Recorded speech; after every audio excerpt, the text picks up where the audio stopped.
নমস্কার, আমি চন্দ্রা। আমার এই গল্প পাঠ চ্যানেলটি যদি আপনাদের ভালো লেগে থাকে তাহলে অবশ্যই চ্যানেলটিকে লাইক, শেয়ার ও সাবস্ক্রাইব করে পাশে থাকবেন এবং আপনাদের মূল্যবান মতামত কমেন্টে জানাবেন। আজকের নিবেদন বিভূতিভূষণ বন্দ্যোপাধ্যায়ের লেখা পথের পাঁচালী উপন্যাসের বল্লালী পালায়। দিন কতক পরে খুকি সন্ধ্যার পর শুইয়া পড়িয়াছিল। বাড়িতে তাহার পিসিমা নাই। অদ্য 2 মাসের উপর হইল একদিন তাহার মায়ের সঙ্গে কি ঝগড়াঝাটি হওয়ার পর রাগ করিয়া দূর গ্রামে কোনো এক আত্মীয় বাড়িতে গিয়া আছে। মায়েরও শরীর এতদিন বড় অপটু ছিল বলিয়া তাহাকে দেখিবারও কোনো লোক নাই। সম্প্রতি মা কাল হইতে আঁতুড় ঘরে ঢোকা পর্যন্ত সে কখন খায় কখন শোয় তাহা কেহ বড় দেখে না। খুকি শুইয়া শুইয়া যতক্ষণ পর্যন্ত ঘুম না আসিল ততক্ষণ পিসিমার জন্য কাঁদিল।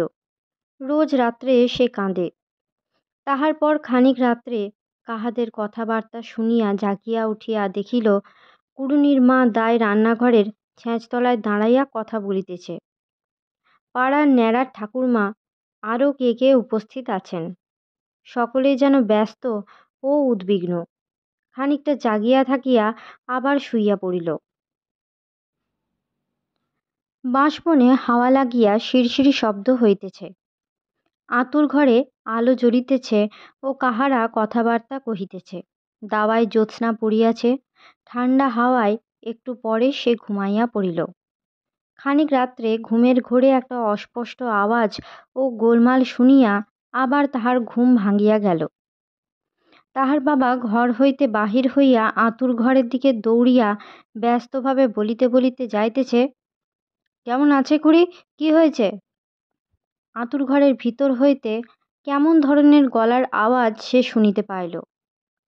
গলার আওয়াজটা তার মায়ের।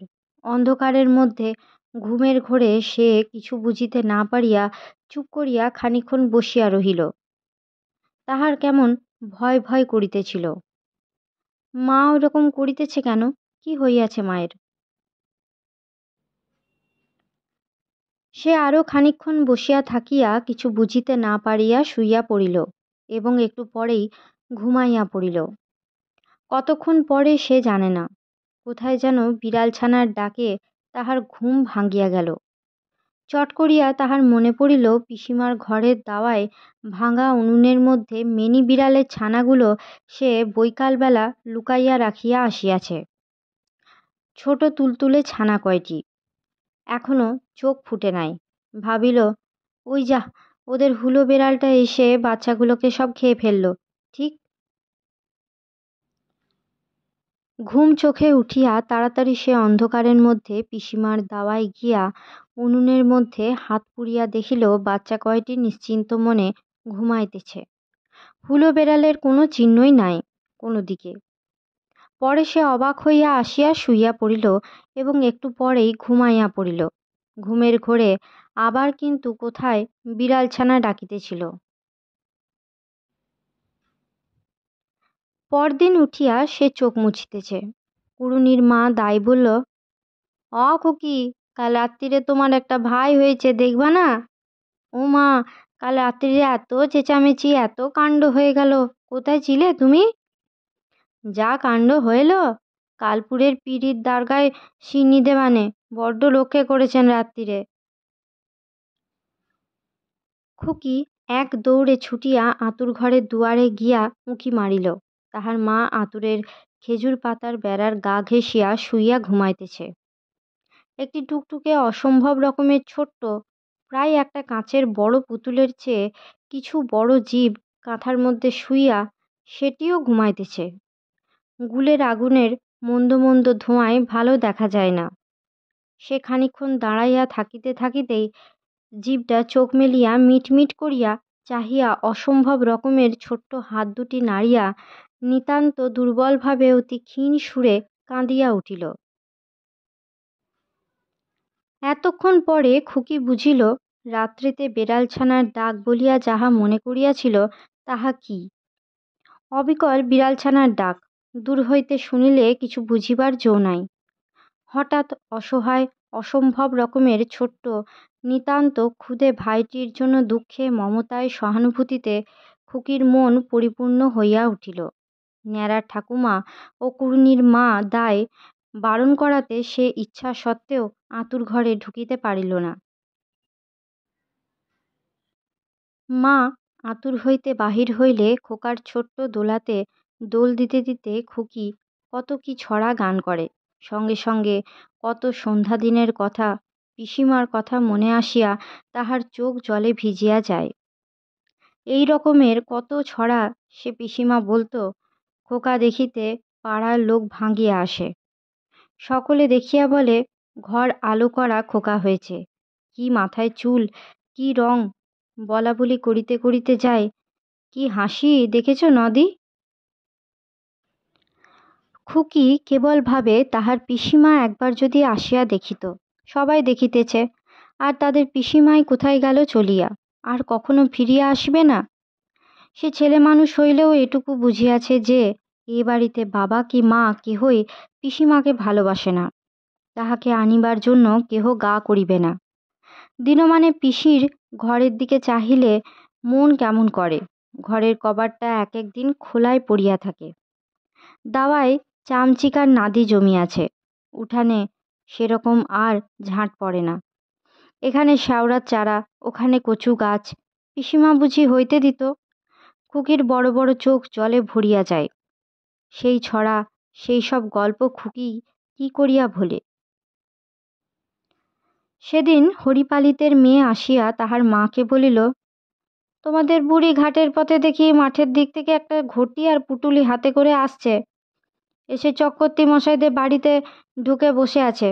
যাও, দুর্গাকে পাঠিয়ে দাও, হাত ধরে ডেকে আনুক, তাহলে রাগ পড়বে এখন। হরিপালিতেরই বাড়ি বসিয়া বুড়ি তখন পাড়ার মেয়েদের মুখে হরিহরের ছেলে হওয়ার গল্প শুনিতেছিল। ও পিতি! বুড়ি চমকিয়া চাহিয়া দেখিল দুর্গা হাঁপাইতেছে, যেন অত্যন্ত ছুটিয়া আসিয়াছে। বুড়ি ব্যগ্রভাবে দুর্গাকে হাত বাড়াইয়া ধরিতে গেল। সঙ্গে সঙ্গে দুর্গা ঝাঁপাইয়া বুড়ির কোলে পড়িল। তাহার মুখে হাসি, অথচ চোখে জল। উঠানে ঝি বউ যাহারা উপস্থিত ছিলেন, অনেকের চোখে জল আসিল।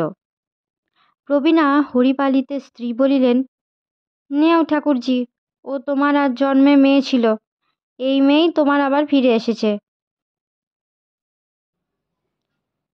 বাড়ি আসিলে খোকাকে দেখিয়া তো বুড়ি হাসিয়া কাঁদিয়া সারা হইল। কতদিন পরে ভিটায় আবার চাঁদ উঠিয়াছে। বুড়ি সকালে উঠিয়া মহা খুশিতে ভিতর উঠান ঝাঁট দেয়, আগাছার জঙ্গল পরিষ্কার করে। দুর্গার মনে হয় এতদিনে আবার সংসারটা যেন ঠিকমতো চলিতেছে। এতদিন যেন কেমন ঠিক ছিল না। দুপুরে আহার করিয়া বুড়ি খিড়কির পিছনে বাঁশবনের পথের উপরে বসিয়া কঞ্চি কাটে। সেদিকে আর নদীর ধার পর্যন্ত লোকজনের বাস নাই। নদী অবশ্য খুব নিকটে নয়, প্রায় 1 পোয়া পথ। এই সমস্তটা শুধু বড় বড় আমবাগান ও ঝুপসি বাঁশবন ও অন্যান্য জঙ্গল। কঞ্চি কাটার সময় দুর্গা আসিয়া কাছে বসে, আবোল তাবোল বকে। ছোট এক বোঝা কাটা কঞ্চি জড়ো হইলে দুর্গা সেগুলি বহিয়া বাড়ির মধ্যে রাখিয়া আসে। কঞ্চি কাটিতে কাটিতে মধ্যাহ্নের অলস আমেজে শীতল বাঁশবনের ছায়ায় বুড়ি নানা কথা মনে আসে। সেই কতকাল আগের কথা সব। সেই তিনি বার তিনেক আসিয়াছিলেন, স্বপ্নের মতো মনে পড়ে। একবার তিনি পুটুলির মধ্যে কি খাবার আনিয়াছিলেন। বিশ্বেশ্বরী তখন 2 বৎসরের। সকলে বলিল, পোলা, চিনির ডালার মতো। ঘটির জলে গুলিয়া সেও একটু খাইয়াছিল। সেই একজন লোক আসিল, পুরনো সেই পেয়ারা গাছটার কাছে ঠিক সন্ধ্যার সময় আসিয়া দাঁড়াইল। শ্বশুরবাড়ির দেশ হইতে আসিয়াছে একখানা চিঠি। চিঠি পড়িবার লোক নাই। ভাই গোলকও পূর্ব বৎসর মারা গিয়েছে। ব্রজ কাকার চণ্ডীমণ্ডপে পাশার আড্ডায় সে নিজে পত্তরখানা লইয়া গেল। সেদিনের কথা আজ স্পষ্ট মনে হয়। জ্যাঠা, মেজ জ্যাঠা, ব্রজ কাকা ও পাড়ার পতিত রায়ের ভাই যদু রায় আর ছিল গোলকের সম্বন্ধী ভজহরি। পত্তর পড়িলেন সেজ জ্যাঠা। অবাক হইয়া জিজ্ঞাসা করিলেন, কে আনলে এ চিঠি রে ইন্দির? তাহার পর ইন্দির ঠাকুরনকে বাড়ি আসিয়া তখনই হাতের নোয়া ও প্রথম যৌবনের সাধের জিনিস বাপ মায়ের দেওয়া রূপার পৈছে চোরা খুলিয়া রাখিয়া কপালের সিঁদুর মুছিয়া নদীতে স্নান করিয়া আসিতে হইল। কত কালের কথা! সে সব স্বপ্ন হইয়া গিয়াছে, তবু যেন মনে হয় সেদিনের। নিবারণের কথা মনে হয়। নিবারণ, নিবারণ, ব্রজকাকার ছেলে নিবারণ, 16 বৎসরের বালক। কি টকটকে গায়ের রং, কি চুল! ওই যে চণ্ডীমণ্ডপের পোতা জঙ্গলে ঢাকা পড়িয়া আছে বাঁশবনের মধ্যে, ওই ঘরে সে কঠিন জ্বর রোগে শয্যাগত হইয়া যায় যায় হইয়াও 2-3 দিন রহিল। আহা, বালক সর্বদা জল জল করিত, কিন্তু ঈশান কবিরাজ জল দিতে বারণ করিয়াছিলেন। মৌরির পুটুলি একটু করিয়া চুষানো হইতেছিল। নিবারণ 4র্থ দিন রাত্রে মারা গেল। মৃত্যুর একটু আগেও সেই জল জল তার মুখে বুলি, তবুও এক বিন্দু জল তাহার মুখে ঠেকানো হয় নাই। সেই ছেলে মারা যাওয়ার পর 5 দিনের মধ্যে বড় খুড়ির মুখে কেউ জল দেওয়াতে পারে নাই। 5 দিনের পর ভাসুর রামচাঁদ চক্রবর্তী নিজে ভাতৃবধূর ঘরে গিয়া হাত জোর করিয়া বলিলেন, তুই চলে গেলে আমার কি দশা হবে? এ বুড়ো বয়সে কোথায় যাব মা? বড় খুড়ি বনিয়াদি ধনী ঘরের মেয়ে ছিলেন। জগদ্ধাত্রীর মতো রূপ, অমন রূপসী বধূ এ অঞ্চলে ছিল না। স্বামীর পাদদক না খাইয়া কখনো জল খান নাই। সেকালের গৃহিণী রন্ধন করিয়া আত্মীয় পরিজনকে খাওয়াইয়া নিজে 3য় প্রহরে সামান্য আহার করিতেন। দান ধ্যানে অন্ন বিতরণে ছিলেন সাক্ষাৎ অন্নপূর্ণা। লোককে রাঁধিয়া খাওয়াইতে বড় ভালোবাসিতেন। তাই ভাসুরের কথায় মনের কোমল স্থানে বুঝি ঘা লাগিল। তাহার পর তিনি উঠিয়াছিলেন ও জলগ্রহণ করিয়াছিলেন বটে, কিন্তু বেশি দিন বাঁচেন নাই। পুত্রের মৃত্যুর 1.5 বৎসরের মধ্যেই তিনি পুত্রের অনুসরণ করেন। একটু জল দে মা, একটুকু দে। জল খেতে নেই। ছি বাবা, কবরেজ মশাই যে বারণ করেছেন, জল খায় না। এতটুকু দে, 1 ঢোক খায় মা, পায়ে পড়ি। দুপুরের পাখপাখালির ডাকে সুদূর 50 বৎসর পার হইতে বাঁশের মর্মর শব্দ কানে ভাসিয়া আসে। খুকি বলে, পিতি, তোর ঘুম নেগেছে? আয় শুবি চল। হাতের দাখানা রাখিয়া বুড়ি বলে, হ্যাঁ দেখো, আভার পোড়া ঝিমুনি ধরেছে। অবেলায় এখন আর শোবো না মা, এইগুলো সাঙ্গ করে রাখি। নিয়ে আয় দেখি ওই বড় আগালেটা। খোকা প্রায় 10 মাসের হইল। দেখিতে রোগা রোগা গড়ন, অসম্ভব রকমের ছোট্ট মুখখানি। নিচের মাড়িতে মাত্র 2খানি দাঁত উঠিয়াছে। কারণে অকারণে যখন তখন সে সেই 2খানি মাত্র দুধে দাঁতওয়ালা মাড়ি বাহির করিয়া হাসে। লোকে বলে, বৌমা, তোমার খোকার হাসিটা বায়না করা। খোকাকে একটুখানি ধরাইয়া দিলে আর রক্ষে নেই। আপনা হইতে পাগলের মতো এত হাসি শুরু করবে যে তাহার মা বলে, আচ্ছা খোকন, আজ থামো, বড্ড হয়েছে, আজ বড্ড হেসেছ, আবার কালকের জন্য একটু রেখে দাও। মাত্র 2টি কথা সে বলিতে শিখিয়াছে।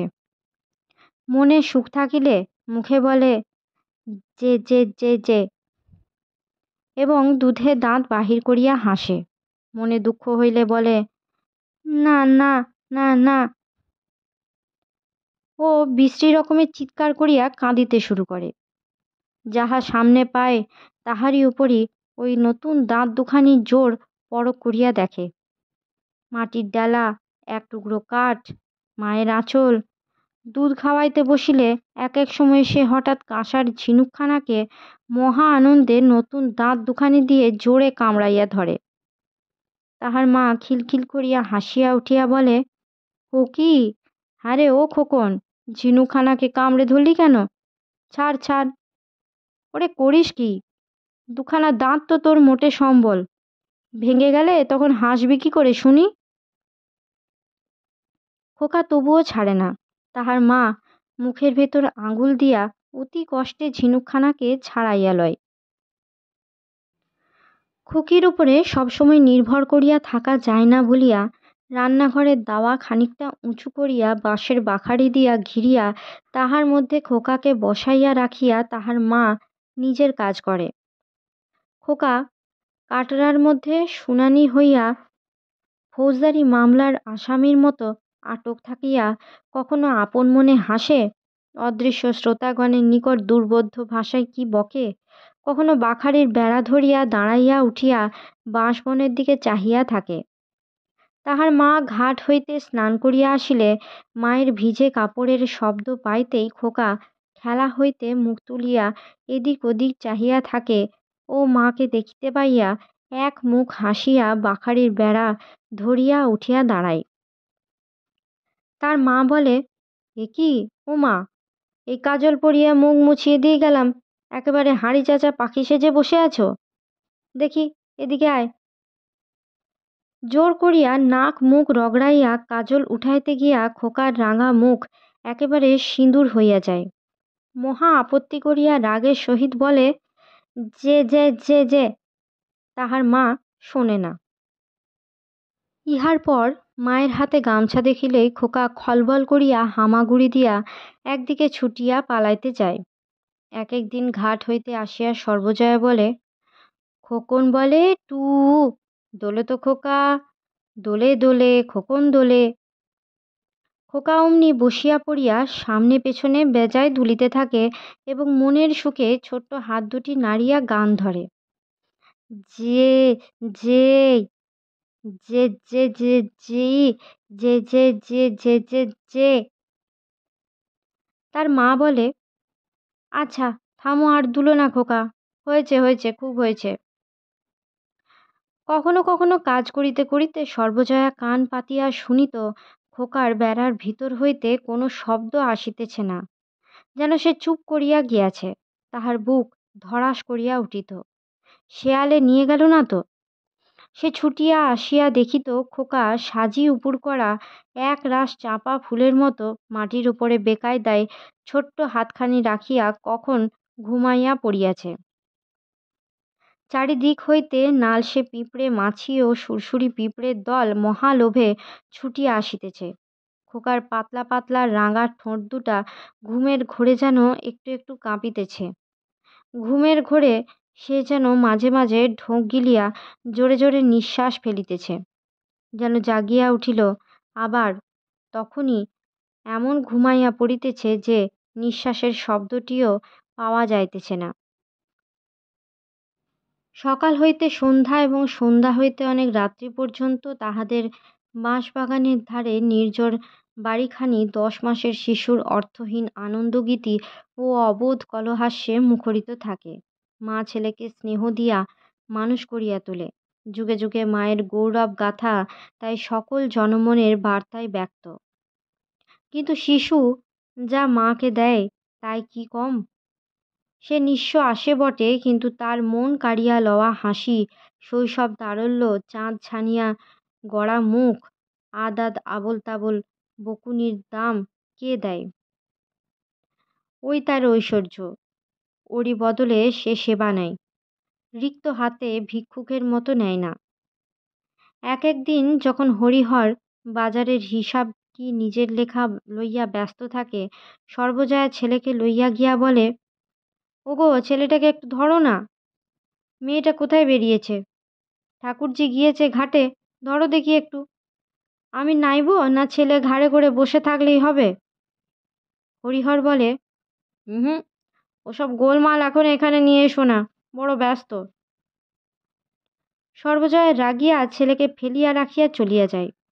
হরিহর হিসাবপত্র লিখিতে লিখিতে হঠাৎ দেখে ছেলে তার চটি জুতার পাটিটা মুখে দিয়া চিবাইতেছে। হরিহর জুতাখানা কাড়িয়া লইয়া বলে, আহ দেখো, বাঁধিয়া গেল এক কাণ্ড, আছি একটা কাজ নিয়ে। হঠাৎ একটা চড়ুই পাখি আসিয়া রোয়াকের ধারে বসে। খোকা বাবার মুখের দিকে চাহিয়া অবাক হইয়া সেদিকে দেখাইয়া হাত নাড়িয়া বলে, যে। হরিহরের বিরক্তি দূর হইয়া গিয়া ভারী মমতা হয়। অনেক দিন আগের এক রাত্রির কথা মনে পড়ে। নতুন পশ্চিম হইতে আসিয়া সেদিন সে গ্রামের সকলের পরামর্শে শ্বশুরবাড়ির স্ত্রীকে আনিতে গিয়াছিল।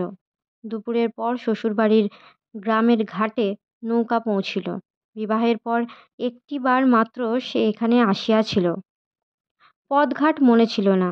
লোককে জিজ্ঞাসা করিয়া সে শ্বশুরবাড়ির সম্মুখে উপস্থিত হইল।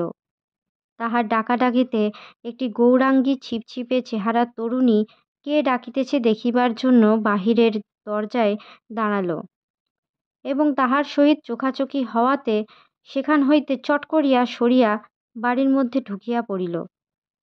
হরিহর ভাবিতে লাগিল, মেয়েটিকে তাহার স্ত্রী নয় তো? সে কি এত বড় হইয়াছে? রাত্রিতে সন্ধান মিলিল। সর্বজয়া দারিদ্র্য হইতে রক্ষিত তাহার মায়ের একখানা লাল পাড় মটকা শাড়ি পরিয়া অনেক রাত্রে ঘরে আসিল। হরিহর চাহিয়া দেখিয়া বিস্মিত হইল। 10 বৎসর আগেকার সে বালিকা পত্নীর কিছুই আর এই সুন্দরী তরুণীতে নাই। কে যেন ভাঙিয়া নতুন করিয়া গড়িয়াছে। মুখের সে কচি ভাবটুকুও আর নেই বটে, কিন্তু তাহার স্থানে যে সৌন্দর্য ফুটিয়াছে তাহা যে খুব সুলভ নহে হরিহরের সেটুকু বুঝিতে দেরি হইল না। হাত পায়ের গঠন, গতিভঙ্গি সবই নিখুঁত ও নতুন। ঘরে ঢুকিয়া সর্বজয়া প্রথমটা থতমত খাইয়া গেল। যদিও সে বড় হইয়াছে, এ পর্যন্ত স্বামীর সহিত দেখা একরূপ ঘটে নাই বলিলেই চলে। নববিবাহিতার সে লজ্জাটুকু তাহাকে যেন নতুন করিয়া পাইয়া বসিল। হরিহর প্রথমে কথা কইল। স্ত্রীর ডান হাতখানা নিজের হাতের মধ্যে লইয়া বিছানায় বসাইয়া বলিল, বসো এখানে। ভালো আছো? সর্বজয়া মৃদু হাসিল। লজ্জা যেন কিছু কাটিয়া গেল। বলিল, এতদিন পরে বুঝি মনে পড়ল? আচ্ছা, কি বলে এতদিন ডুব মেরেছিলে? পরে সে হাসিয়া বলিল, কেন, কি দোষ করেছিলাম বলো তো? স্ত্রীর কথাবার্তায় অজ পাড়াগাঁয়ের টান ও ভঙ্গিটুকু হরিহরের নতুন ও ভারী মিষ্ট বলিয়া মনে হইল। পরে সে লক্ষ্য করিয়া দেখিল স্ত্রীর হাতে কেবল গাছ কয়েক কড় ও কাঁচের চুড়ি ছাড়া অন্য কোনো গহনা নাই। গরিব ঘরের মেয়ে, দিবার কেহ নাই। এতদিন খবর না লইয়া ভারী অন্যায় করিয়াছে সে। সর্বজয়াও চাহিয়া চাহিয়া স্বামীকে দেখিতেছিল। আজ সারা দিন সে 4-5 বার আড়াল হইতে উঁকি মারিয়া দেখিয়াছে। স্বাস্থ্যময় যৌবন হরিহরের সুগঠিত শরীরের প্রতি অঙ্গে যে বীরের ভঙ্গি আনিয়া দিয়াছে তাহা বাংলাদেশের পল্লীতে সচরাচর চোখে পড়ে না। বাপ মায়ের কথাবার্তায় আজ সে শুনিয়াছে তাহার স্বামী পশ্চিম হইতে নাকি খুব লেখাপড়া শিখিয়া আসিয়াছে। টাকা কড়ির দিক হইতেও 2 পয়সা না আনিয়াছে এমন নয়। এতদিনে তাহার দুঃখ ঘুচিল। ভগবান বোধহয় এতদিনে মুখ তুলিয়া চাহিয়াছে। সকলেই বলিত স্বামী তাহার সন্ন্যাসী হইয়া গিয়াছে, আর কখনো ফিরিবে না। মনে প্রাণে এ কথা বিশ্বাস না করিলেও স্বামীর পুনরাগমন এতকাল তাহার কাছে দুরাশার মতোই ঠেকিয়াছে। কত রাত্রি দুশ্চিন্তায় জাগিয়া কাটাইয়াছে, গ্রামের বিবাহ উপনয়নের উৎসবে ভালো করিয়া যোগ দিতে পারে নাই। সকলেই আহা বলে, গায়ে পড়িয়া সহানুভূতি জানায়। অভিমানে তাহার চোখে জল আসিত। অনাবিল যৌবনের সোনালি কল্পনা এতদিন শুধু আড়ালে আবডালে নির্জন রাত্রিতে চোখের জলে ঝরিয়া পড়িয়াছে। কাহারও কাছে মুখ ফুটিয়া প্রকাশ করে নাই, কিন্তু বসিয়া বসিয়া কতদিন ভাবিত, এই তো সংসারের অবস্থা। যদি সত্য সত্যই স্বামী ফিরিয়া না আসে তবে বাপ মায়ের মৃত্যুর পরে কোথায় দাঁড়াইবে, কি আশ্রয় দিবে? এতদিনে কিনারা মিলিল। হরিহর হাসিয়া জিজ্ঞাসা করিল, আচ্ছা, আমাকে যখন তুমি ওবেলা দরজার বাইরে দেখলে তখন চিনতে পেরেছিলে? সত্যি কথা বলো কিন্তু। সর্বজয়া হাসিয়া বলিল, না, তা চিনব কেন? প্রথমটা ঠিক বুঝতে পারিনি, তারপর তখনই আন্দাজে। আন্দাজে নয় গো, আন্দাজে নয়, সত্যি সত্যি। দেখলে না, তখনই মাথায় কাপড় দিয়ে বাড়ির মধ্যে ঢুকলাম। তারপর একটু চুপ করিয়া থাকিয়া আবার জিজ্ঞাসা করিল, আচ্ছা, তুমি বলো তো, আমায় চিনতে পেরেছিলে? বলো তো গা ছুঁয়ে। নানা কেজো অকেজো কথাবার্তায় রাত বাড়িতে লাগিল। পরলোকগত দাদার কথা উঠিতে সর্বজয়ার চোখের জল আর বাঁধ মানে না। হরিহর জিজ্ঞাসা করিল, বিনার বিয়ে কোথায় হলো? ছোট শালীর নাম জানিত না, আজই শ্বশুরের মুখে শুনিয়াছে। তার বিয়ে হলো কুড়ুলে বিনোদপুর, ওই যে বড় গাং, কি বলে, মধুমতি, সেই মধুমতির ধারে। একটা প্রশ্ন বারবার সর্বজয়ার মনে আসিতে লাগিল, স্বামী তাহাকে লইয়া যাইবে তো, না দেখাশোনা করিয়া আবার চলিয়া যাইবে সেই কাশি গয়া? বলি বলি করিয়াও মুখ ফুটিয়া সে কথাটা কিন্তু কোনোরূপেই জিজ্ঞাসা করিতে পারিল না। তাহার মনের ভিতর কে যেন বিদ্রোহ ঘোষণা করিয়া বলিল, না নিয়ে যাকগে, আবার তা নিয়ে বলা, কেন এত ছোট হতে যাওয়া? হরিহর সমস্যার সমাধান নিজ হইতেই করিল। বলিল, কাল চলো, তোমাকে বাড়ি নিয়ে যাই নিশ্চিন্দিপুরে। সর্বজয়ার বুকে ধড়াস করিয়া যেন ঢেকির পার পড়িল। সামলাইয়া লইয়া মুখে বলিল, কালই কেন? একদিন পরে এলে, দুদিন থাকো না কেন? বাবা মা কি তোমায় এখনই ছেড়ে দেবেন? পরশু আবার আমার বকুল ফুলের বাড়ি তোমায় নেমন্তন্ন করে গিয়েছে। কে তোমার বকুল ফুল? এই গায়ে বাড়ি, এ পাড়ায়, আবার ও পাড়াতে বিয়ে হয়েছে। পরে আবার সে হাসিয়া বলিল, "হুম, কাল আবার সকালে তোমাকে দেখিতে আসিবে বলেছে যে।" কথাবার্তার স্রোত একইভাবে চলিল। রাত্রি গভীর হইল।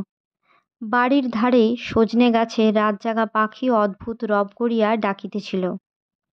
হরিহরের মনে হইল বাংলার এই নিভৃত পল্লী প্রান্তের বাঁশবনের ছায়ায় একখানি স্নেহ ব্যগ্র গৃহকোণে যখন তাহার আগমনের আশায় মাসের পর মাস, বৎসরের পর বৎসর অভ্যর্থনা শয্যা সাজাইয়া প্রতীক্ষা করিয়াছে, কিসের সন্ধানেই সে তখন পশ্চিমের অনুর্বর অপরিচিত মরু পাহাড়ের ফাঁকে ফাঁকে গৃহহীন নিরাশ্রয়ের ন্যায় ঘুরিয়া মরিতেছিল যে। রাতজাগা পাখিটা একঘেয়ে ডাকিতেছিল। বাহিরের জ্যোৎস্না ক্রমে ক্রমে ম্লান হইয়া আসিতেছে।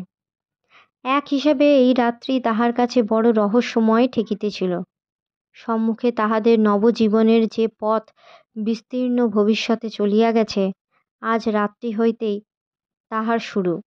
কে জানে সে জীবন কেমন হইবে? কে জানে জীবনলক্ষ্মী কোন সাজি সাজাইয়া রাখিয়াছে তাহাদের সে অনির্দিষ্ট ভবিষ্যতের পাথেয় রূপে। দুজনেরই মনে বোধহয় অনেকটা অস্পষ্টরূপে একই ভাব জাগিতেছিল। দুজনেই চুপ করিয়া জানলার বাহিরের ফাঁকে জ্যোৎস্না রাত্রির দিকে চাহিয়া রহিল। তারপর কত দিন কাটিয়া গিয়েছে, তখন কোথায় ছিল এই শিশুর পাত্তা? আজকের মতো গল্প পাঠ এই পর্যন্ত। পরবর্তী অংশ নিয়ে আসবো পরবর্তী ভিডিওতে। সকলে ভালো থাকবেন, সুস্থ থাকবেন এবং পাশে থাকবেন। নমস্কার।